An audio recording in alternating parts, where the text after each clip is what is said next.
There are moments in life that stop you completely. Not the loud ones, not the ones you see coming from a mile away. I'm talking about the quiet ones. The ones where you're standing in your own kitchen, doing something completely ordinary. Maybe you're stirring soup, or folding laundry, or helping your kid with homework. And then something happens that pulls the floor right out from under you. For me, that moment came on a Tuesday evening in November. It had been a long day. The kind of day where everything goes slightly wrong in small ways that add up to one big exhaustion by the time the sun goes down. My daughter Lily had missed the school bus and I had to drive her in the rain. My son Marcus had a meltdown over his math homework. The washing machine made a noise it had never made before, and I had 3 deadlines at work that somehow all landed on the same afternoon. By 7 o'clock, I had managed to get both kids fed, bathed, and into their rooms. I was standing at the kitchen sink, finally, just washing 2 plates in a pot. The house was quiet. That specific kind of quiet that only happens after children go to sleep, where the whole world seems to exhale. And then someone knocked on my front door. I didn't think anything of it at first. I dried my hands. I walked to the door. I remember I was still holding the dish towel when I opened it. And there he was, Daniel, my husband. The man who had walked out of this house 5 years ago without a second glance. The man who had left me with a 7-year-old girl, a 4-year-old boy, $17,000 in credit card debt, and a note on the kitchen counter that said, and I am not exaggerating, "I need to find myself. I'm sorry." 5 years. He was standing on my porch in a coat I didn't recognize, with a haircut that looked expensive, and an expression on his face that I couldn't quite read. Something between guilt and hope, which, if you have ever been left by someone, you know is one of the most dangerous combinations a person can wear on their face. He looked at me. I looked at him. And the first thing he said was, "Hi, Sarah, you look good." I stood there holding that dish towel, and I felt 5 years of my life rise up inside my chest all at once. 5 years of school drop-offs alone. 5 years of being the one who stayed up when the kids were sick. 5 years of explaining to 2 small children that Daddy loved them even when Daddy couldn't be reached. 5 years of working overtime, cutting corners on groceries, skipping my own doctor appointments because I couldn't afford the copay. 5 years. And he said, "You look good." I did not slam the door in his face. I know a lot of people would have. And honestly, part of me, the exhausted part, the part that had been carrying everything alone for half a decade, that part wanted to. But there was another part of me, a calmer part, a part that had spent 5 years getting stronger in ways Daniel had no idea about. That part of me just looked at him and said, "What do you want, Daniel?" And what came next? The conversation that happened on that porch, and everything that unfolded in the weeks and months after it, is a story I have never told completely. Not to my friends, not to my mother, not even to my therapist, who has heard most of it. But I am ready to tell it now, because it is not just a story about a man who left.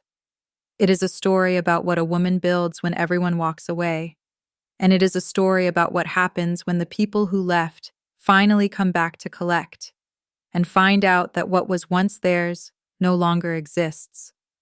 I want you to understand something before I go any further. I did not marry a monster. That is one of the things that makes this story complicated, and I think it is the reason it took me so long to fully process what happened. When someone is cruel from the beginning, it is easier. You can draw a clean line. You can say, "I made a mistake. I missed the signs. I got out." But when someone is good, genuinely, warmly, lovably good, for years, and then one day becomes someone unrecognizable, that is a different kind of wound entirely. Daniel and I met when I was 24. He was 27. I was a junior marketing coordinator at a mid-sized company. He was a graphic designer who freelanced on the side and had this easy, comfortable confidence that I found completely irresistible at the time. He was funny. He was creative. He had this ability to make any ordinary Tuesday feel like something worth remembering. We dated for 2 years. We got engaged. We got married in a small ceremony in my parents' backyard. My mother cried. Daniel's father gave a toast that made everyone laugh. My best friend Monica caught the bouquet and pretended she wasn't happy about it. It was a good life, a real one. Lily was born the year after we got married. And I want to be honest here, the early years of parenthood were hard for both of us. They are hard for everyone. There was less sleep and more tension, and money was tighter than we expected. Daniel's freelance work was inconsistent. I had gone back to my full-time job after my maternity leave. We were both tired. We both snapped at each other more than we should have. But I thought we were okay. I thought we were doing what couples do, struggling through the hard part and coming out the other side. Marcus came along 3 years after Lily, and I remember the period after Marcus was born as this beautiful, chaotic, overwhelming time where I somehow felt more full and more depleted simultaneously. 2 kids under 4, 2 careers, 1 small house, 1 shared bank account that was never quite as comfortable as we wanted it to be. And then, slowly, so slowly I almost didn't notice, Daniel started pulling back. It started with small things. He would come home later than expected. He would be distracted at dinner. He would sit with his phone in the evenings instead of sitting with me. I told myself it was work stress. I told myself he was tired. I told myself every reasonable thing a woman tells herself when she doesn't want to see what is directly in front of her. Then one evening, about 8 months before he left, I asked him directly. We were in bed and the kids were asleep, and I turned to him in the dark, and I said, "Daniel, are we okay?" He was quiet for a long time, and then he said, "I don't know." Just that. 3 words. I don't know. I remember lying there in the dark after he said it, listening to him breathe, staring at the ceiling. And I think some part of me knew then. Some deep, quiet part of me understood that the ground under our life had already started to shift, and that the shaking was not going to stop on its own. But I didn't do anything with that knowing. I pushed it down. I got up the next morning, and I made breakfast, and I took Lily to school, and I went to work, and I told myself we would talk about it. We would fix it. We were strong enough. 8 months later, he was gone. I came home from work on a Wednesday afternoon to find the note on the kitchen counter. 3 sentences. No explanation beyond needing to find himself. No conversation. No warning that this was the day it would end. Just 3 sentences and a front door that had been locked from the outside. Lily asked where Daddy was when I picked her up from school that afternoon. She was 7.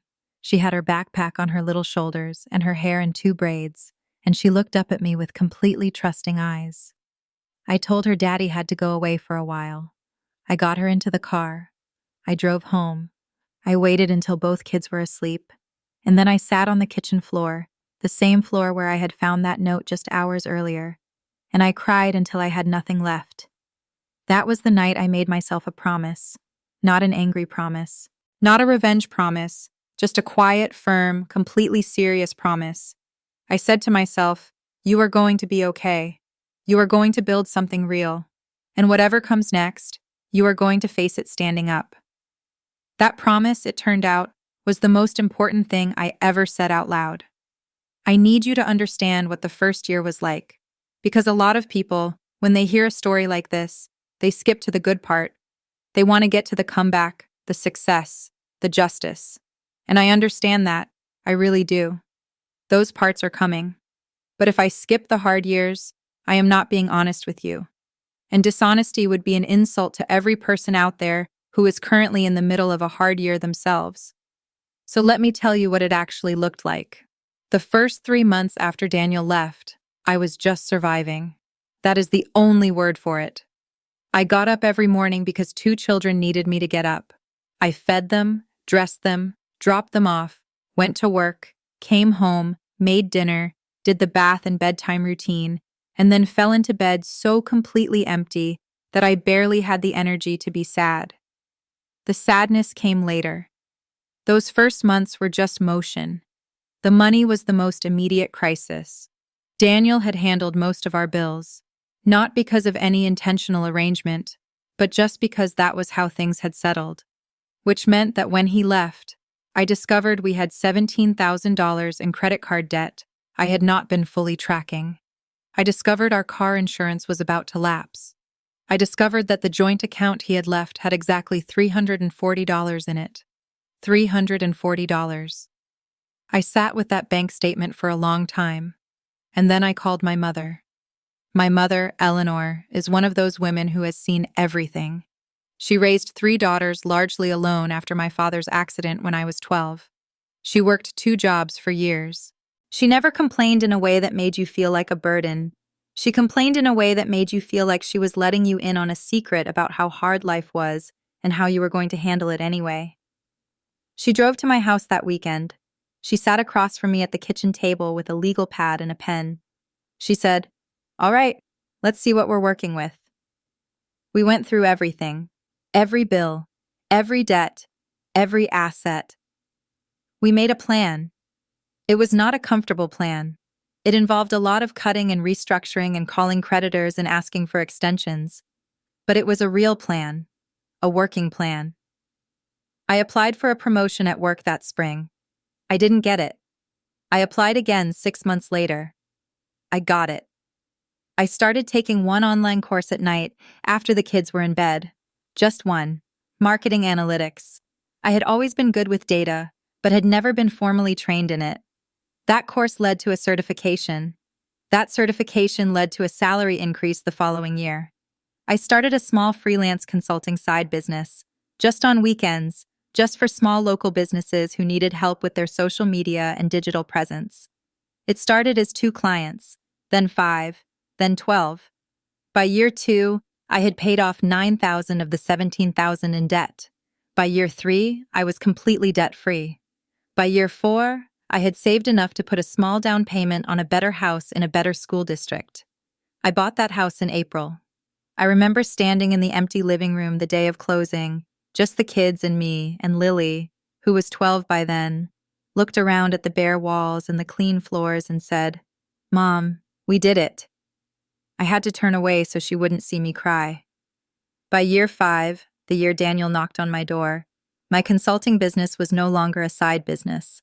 I had 4 full-time clients, 2 part-time contractors working under me, and a revenue figure that would have seemed impossible to the woman sitting on the kitchen floor in year 1. I had also, quietly, been offered a partnership at the company where I worked full-time, which I was in the process of negotiating when Daniel appeared on my porch. I want you to hold on to all of that information, because everything I just told you matters enormously for what comes next. So, the porch. It was November, cold enough for a coat. The porch light was on, and I could see Daniel's face clearly.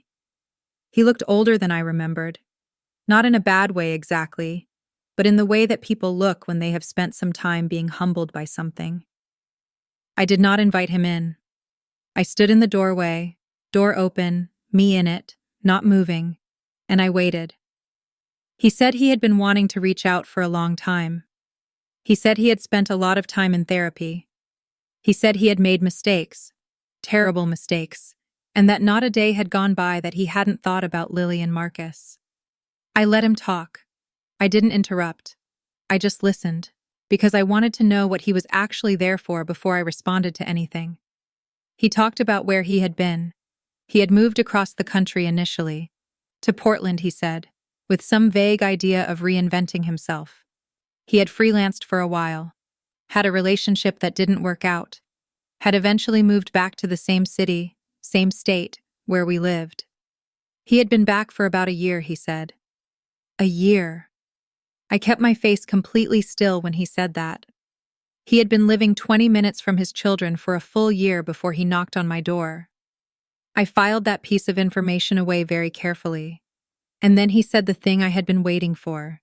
He said he wanted to be involved, in the kids' lives, that he wanted to make things right. That he had spoken to a lawyer, he paused carefully when he said that, and that he understood there was a legal process, but that he was hoping we could handle things between ourselves, civilly, without the courts. He said the word lawyer very deliberately, like a reminder, like a chess piece set down on the board. And in that moment, I understood exactly what was happening. He wasn't just here to apologize. He wasn't just here to reconnect with his children. He had done the math, which honestly took him long enough. And he had realized that 5 years of child support had never been paid. He had calculated what he potentially owed, and he was here, on my porch, hoping that I would be emotional and overwhelmed and grateful for his presence, and that we could somehow work out an arrangement that was more favorable to him than what a judge would order. That was the real reason for the visit. I looked at him for a moment, and then I said, "Daniel, I appreciate you coming. Let me think about this. I'll be in touch." He looked slightly surprised. I think he expected more. Tears, maybe. Anger. Some kind of emotion he could work with. I just said, "Have a good evening, Daniel." Closed the door, locked it, walked back to the kitchen, picked up my phone, called my attorney. Her name is Patricia Chen. She has been my attorney since year 2, when I had needed help drafting a simple contract for a consulting client, and she had been the lawyer my mother's friend recommended. We had stayed in professional contact since then. I trusted her completely. I called her at 7:45 on a Tuesday evening, which tells you something about both my stress level and her dedication, because she answered. I told her what had happened. She listened without interrupting, which is one of the things I most appreciate about Patricia. She never performs shock or sympathy. She just listens and then thinks. When I finished, she was quiet for a moment. Then she said, "Has he attempted contact with the children?" I said no. She said, "Has he provided any financial support at any point during the 5 years?" I said no. She said, "Do you have documentation of the abandonment, the note, correspondence, records of no contact?" I said yes, I had kept everything. And then she said something I will never forget. She said, "Sarah, I need you to understand something. You are not the one in a vulnerable position right now. He is. Do you understand that?" I did. But hearing her say it out loud made it real in a way it hadn't been before. She explained the legal landscape clearly and simply. 5 years of unpaid child support, documented abandonment, no court-ordered custody arrangement because Daniel had left before we had ever formalized anything legally. Which meant that currently, legally, I had full physical custody by default, and any attempt by him to claim custody or visitation rights would have to go through the court system, where 5 years of absence would be very clearly visible. She said, "If he wants a relationship with his children, that is not your decision alone to make. And honestly, that might be in the children's interest, depending on the circumstances. But the financial accountability piece, that is non-negotiable." We spent 40 minutes on the phone mapping out next steps. By the end of the call, I had a clear picture. Not just of the legal situation, but of something larger. The full shape of the position I was in, and the position Daniel had walked himself into. That night, after I hung up with Patricia, I sat at the kitchen table with a cup of tea, and I thought about something. I thought about the version of me that had sat on this floor 5 years ago. $340 in the bank, 2 sleeping children down the hall, a note that said I need to find myself.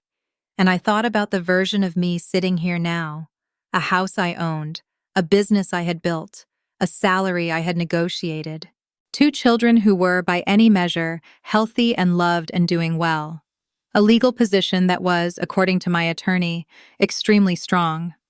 I had not planned any of this as revenge. I want to be clear about that, because I think it matters.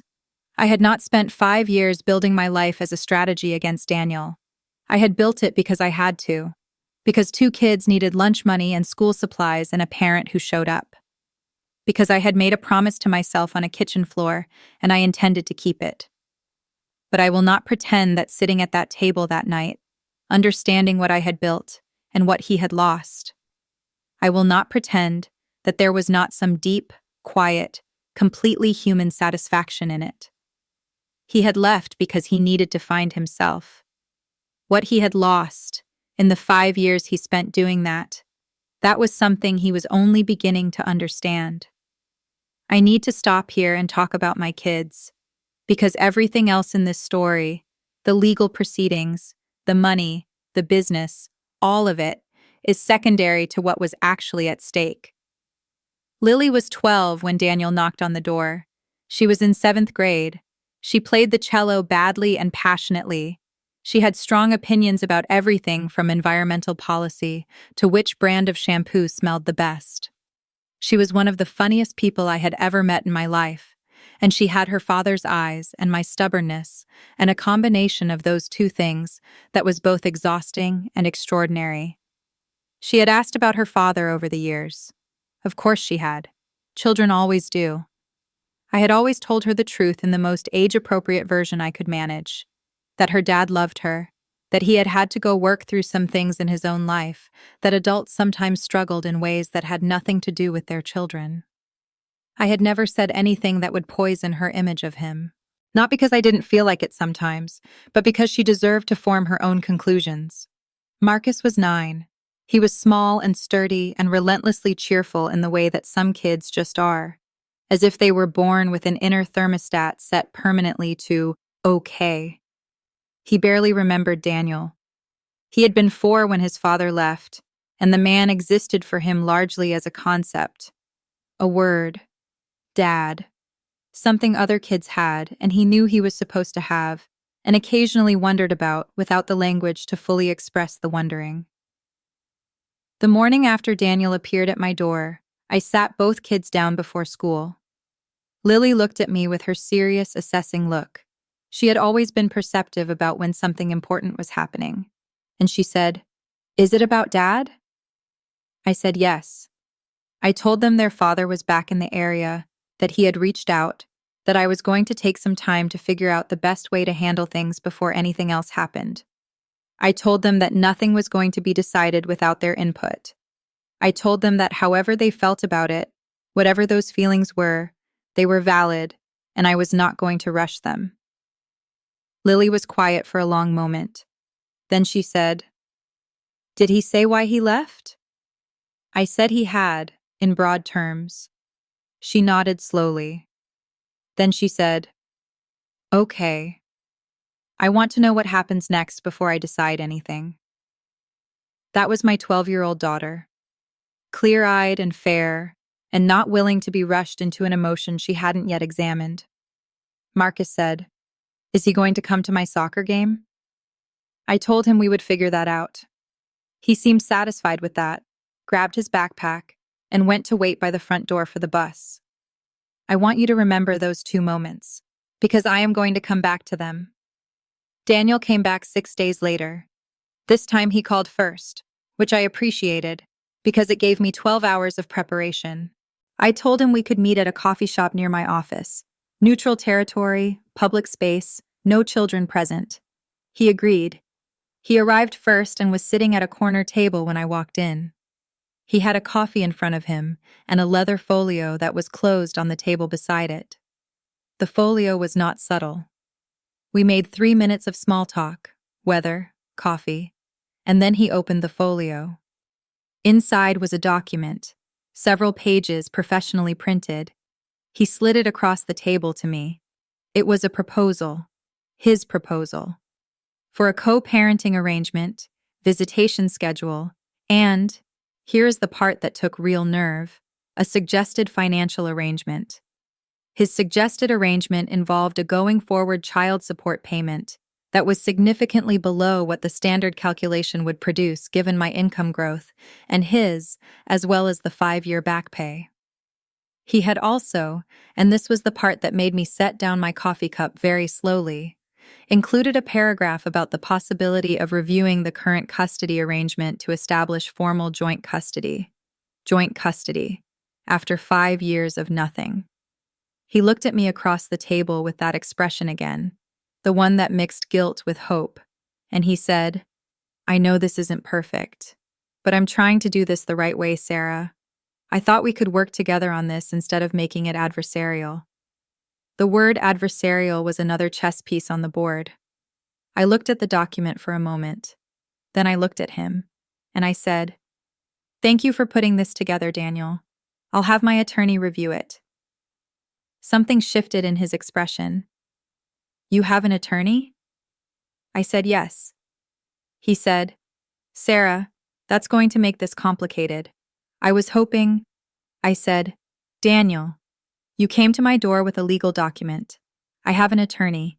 That is how this works." There was a pause. Then he said quietly, "How much is this going to cost me?"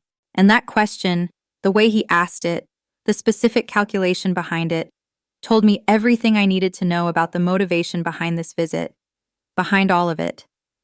I said, "That's between you and your attorney. Have a good afternoon, Daniel." I left first. I sat in my car for 3 minutes before I started the engine. Not because I was upset. I was actually very calm, calmer than I expected to be. I sat there because I wanted to make sure that what I was feeling was what I thought I was feeling. And what I was feeling was this. Not anger. Not even satisfaction yet. Just a very clear, very settled sense that I knew exactly what I was doing, and that the person who did not was sitting in that coffee shop turning pages in a leather folio that was about to become irrelevant. I drove back to my office, sent Patricia the photo I had taken of his document, and kept going with my day. Patricia is thorough. It is perhaps her most valuable professional quality. When she reviewed Daniel's proposed arrangement, she found a number of things.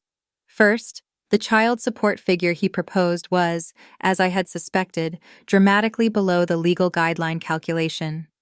In our state, child support is calculated based on both parents' incomes and the amount of time each parent spends with the children. Given 5 years of zero custody, his figure was a fantasy. Second, the joint custody request was aggressive given his history, and Patricia believed that in court, a judge would look at 5 years of no contact and no financial contribution with a very particular kind of attention. Third, and this is the part that surprised even me, Daniel had, in the past year since returning to the area, done quite well financially. He had taken a senior creative director position at a design firm, and his income had grown considerably from his freelancing days, which meant the child support calculation, once properly done, would reflect a figure much larger than anything in his leather folio. And then there was the back pay. 5 years of unpaid child support, calculated at the proper rate, came to a number that I will not state exactly here, but will tell you was well into the 5 figures.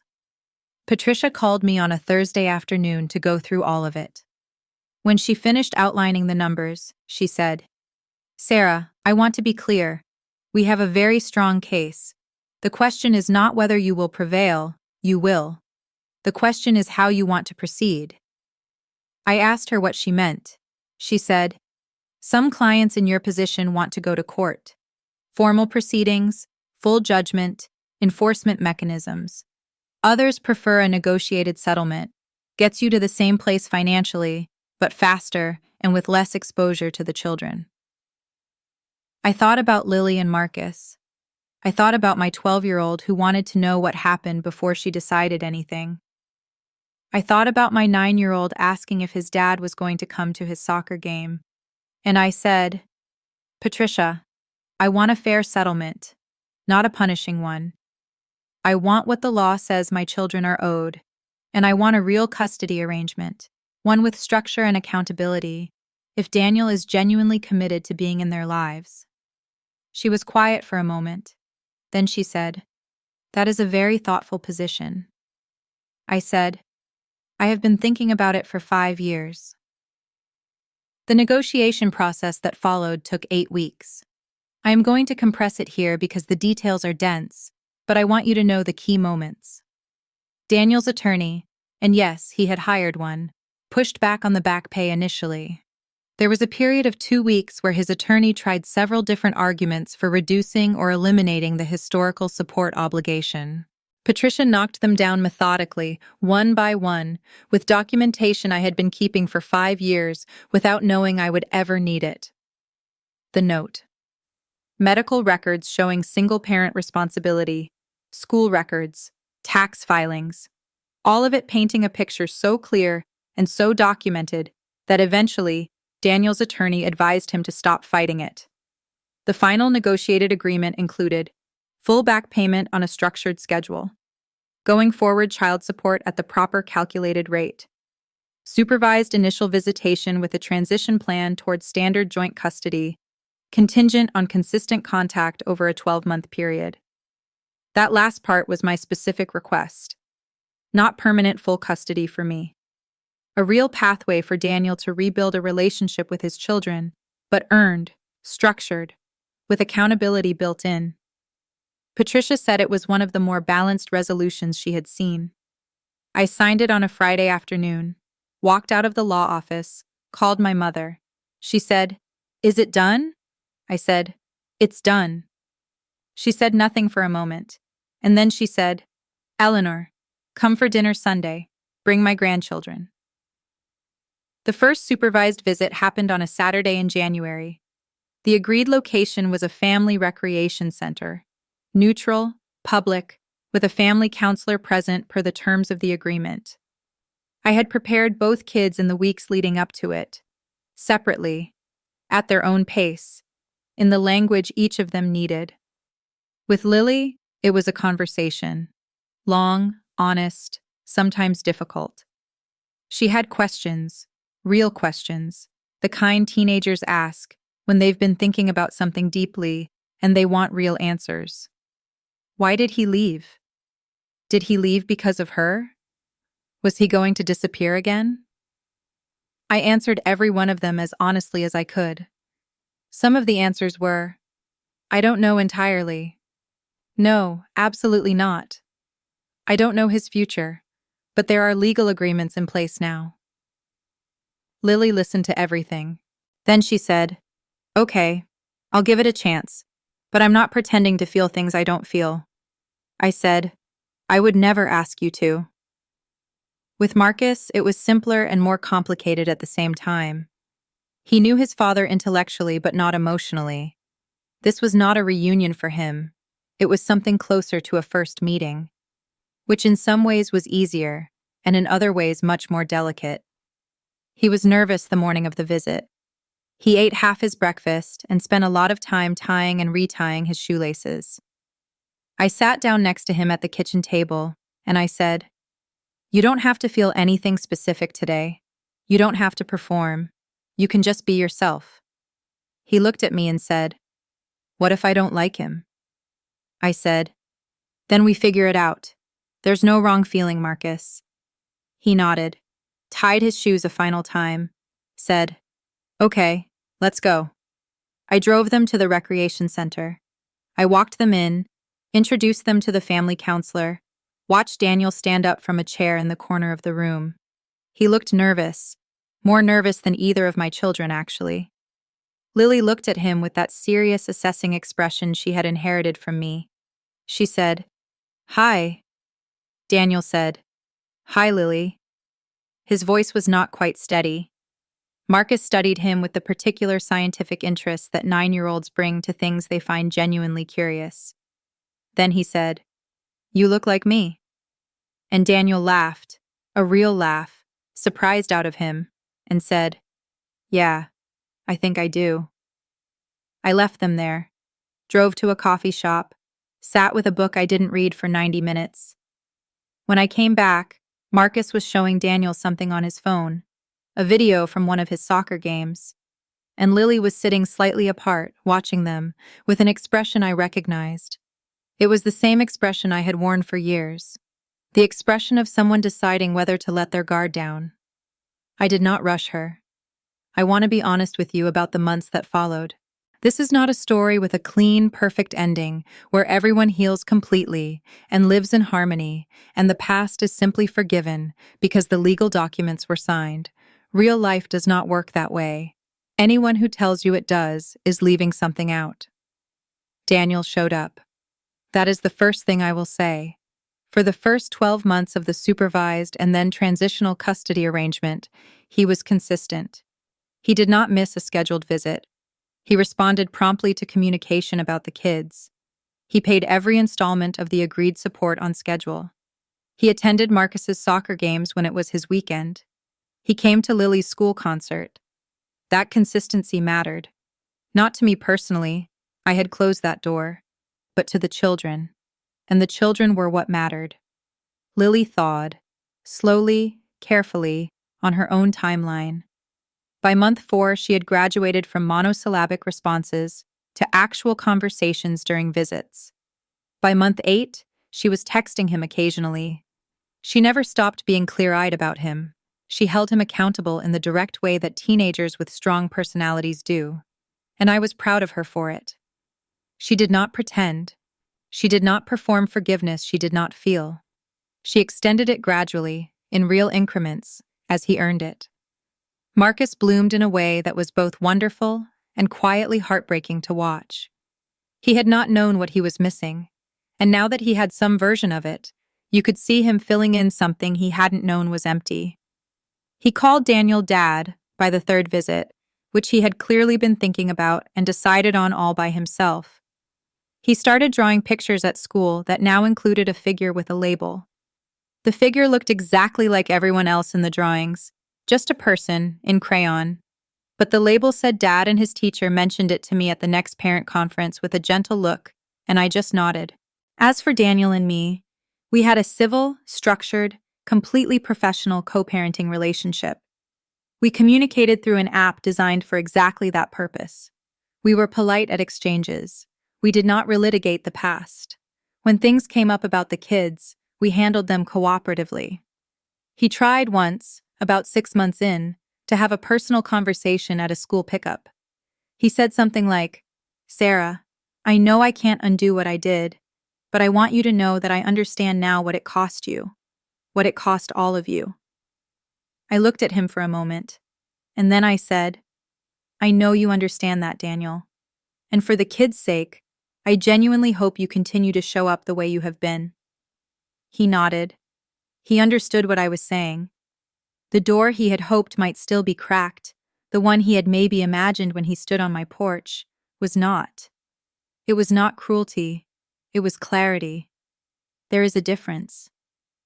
4 months after Daniel's first visit, right around the time Lily started texting him occasionally, and Marcus had drawn his first crayon picture with the dad figure, I accepted the partnership offer. I want to tell you about this because it was not a small thing. The company I worked for was a mid-sized marketing and analytics firm. I had been there for 7 years. I had been promoted twice. I had built the digital analytics division essentially from scratch in my role.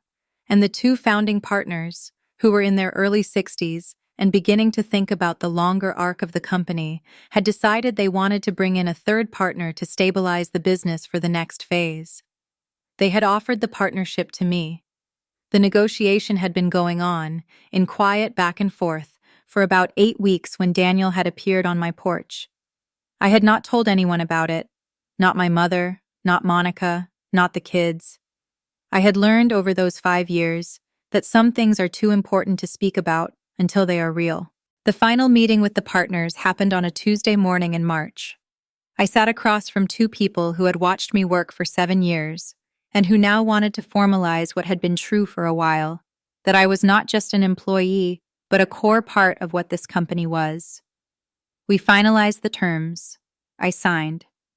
They opened a bottle of something that had been in a cabinet for a special occasion. I drove home that afternoon, and I sat in the driveway of the house I had bought, the house I had saved for, and I just sat there for a while with the engine off. I thought about Eleanor sitting at the kitchen table with a legal pad, going through bills. I thought about the online course I had taken at midnight after the kids were in bed. I thought about the first consulting client who had paid me $200 for a weekend of work, and how I had felt like I had won something enormous. I thought about every small, unglamorous, non-dramatic step of the previous 5 years. And I thought about a note on a kitchen counter, 3 sentences. He had needed to find himself.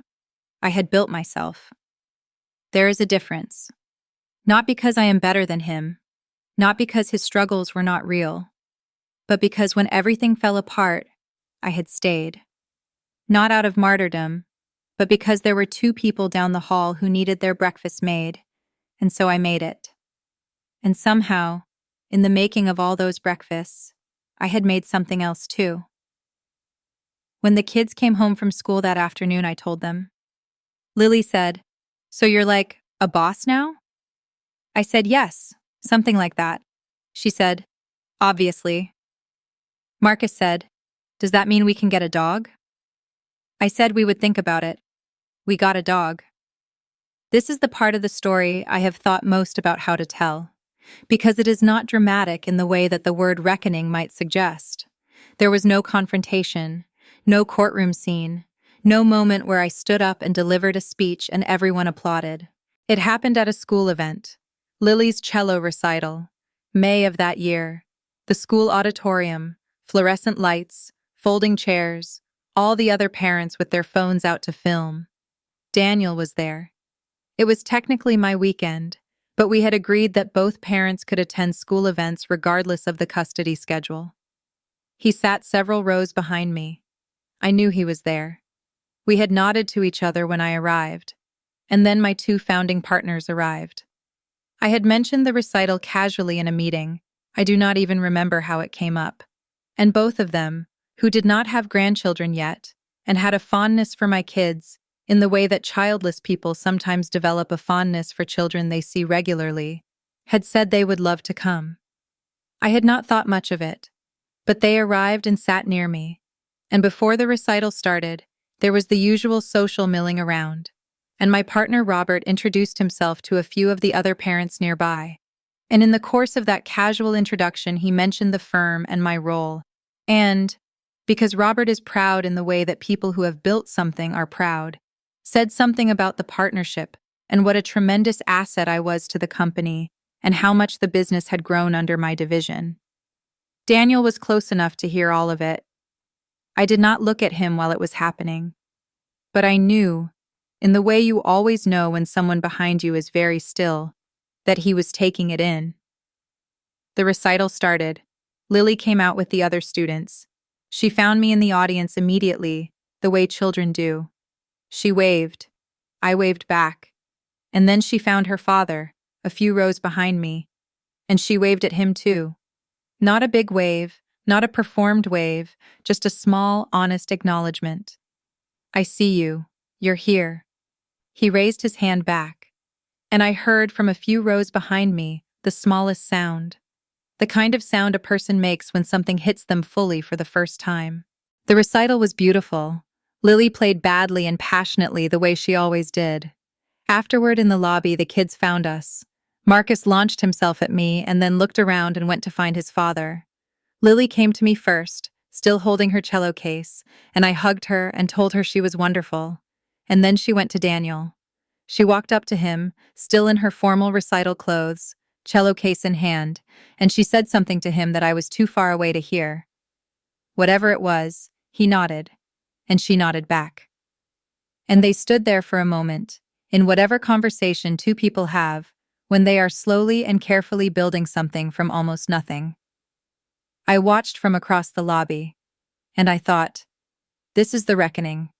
Not anger, not confrontation, just this.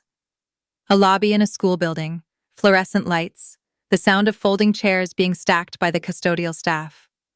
A man who had left, standing in the consequences of having left, watching a life he could have been part of but wasn't. Not destroyed, not punished, just present. Present in a life that had been built entirely without him. That is the quiet kind of reckoning, the kind that doesn't make noise, the kind that lasts. Let me tell you where things are now. Lily is 14. She plays cello badly and passionately still. She has her serious, assessing expression and her strong opinions about everything, still. She has a relationship with her father, a real one, not a performed one. She calls him on his birthday. She told him to his face once that she was still angry about things from when she was younger, and they had a conversation about it that I was not present for, and that she told me about afterward in pieces over several days. She is, in my completely objective and entirely unbiased opinion, one of the most psychologically healthy adolescents I have ever encountered. Marcus is 11. He has his father's eyes. He plays soccer and builds elaborate structures out of whatever material is available, and talks about becoming an engineer or a professional soccer player, whichever pays more. He calls Daniel Dad, and they have a good relationship built on Saturday visits and shared interest in sports statistics, and not very much else yet, which is appropriate for where they are. There is time. Daniel pays child support on time every month. He has not missed a scheduled visit in 18 months. He remarried last year, a woman I have never met, who by all accounts is perfectly fine. I wish him well. Not sarcastically, not with hidden meaning, just genuinely, because two people who share children are connected for life, and that connection is easier when there is basic goodwill on both sides. My business is doing well.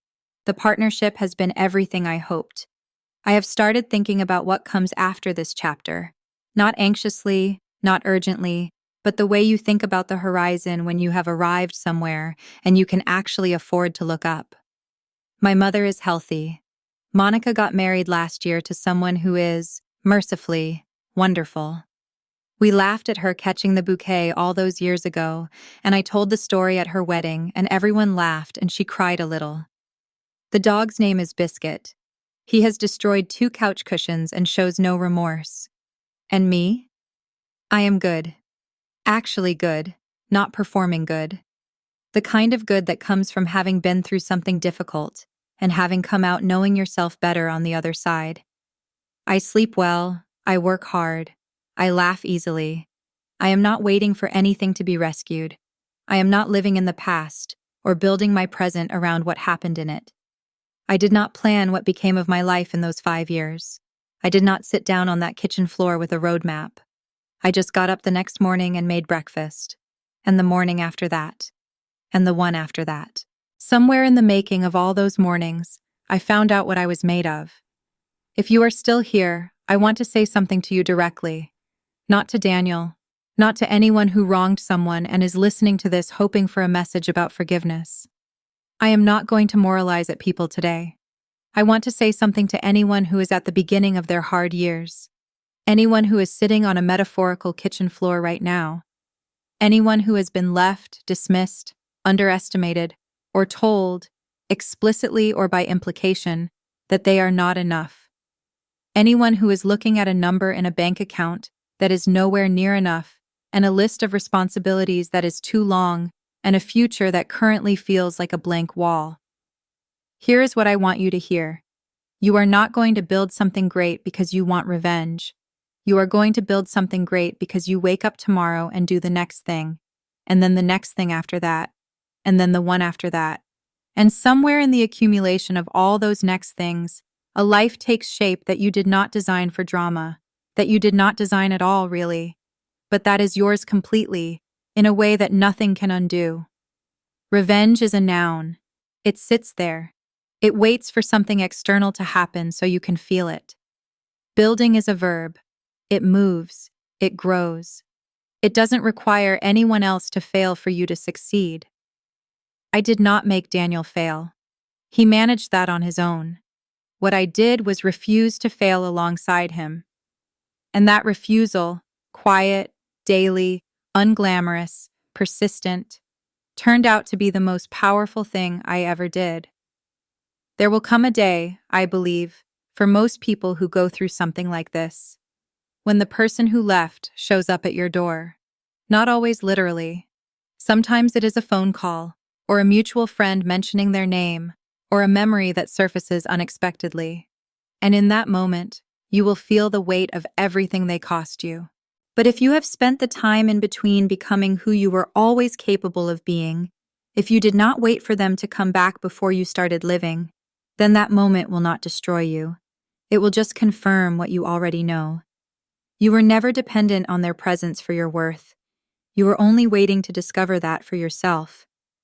Daniel found himself, eventually. I hope it was worth the search. I found myself too. And I did it right here, in this house, with 2 kids and a legal pad and a midnight online course, and a whole lot of mornings where the only reason I got up was because there was breakfast to make. That was enough. More than enough.